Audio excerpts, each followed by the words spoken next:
फिर से हम लोग बुधवारी पे जा रहे हैं फिर से आज, क्योंकि 8 दिन के बाद हरदम बुधवारी आती है। आप लोगों को नया नया वीडियो बुधवारी के दूँगा और कभी ऐसा लगे तो नया वीडियो भी दिखाऊंगा, क्योंकि फ़िलहाल तो अभी फ्री नहीं हूँ। तो चलो सोचा कि चलो बुधवारी का वीडियो दिखा दूँ आप लोगों को, जो लतीपुर पे हो रही है।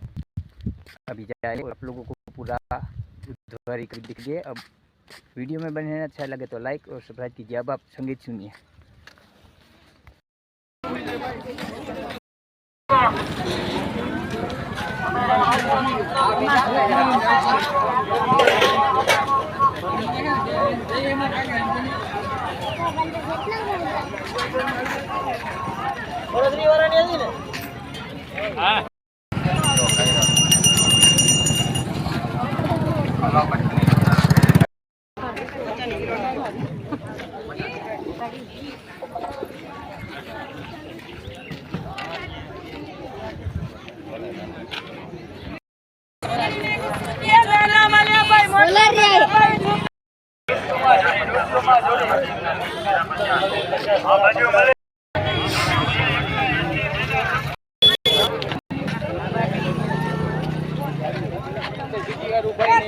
ઓલા બે કેમ ના ગયા હે ઓલા બે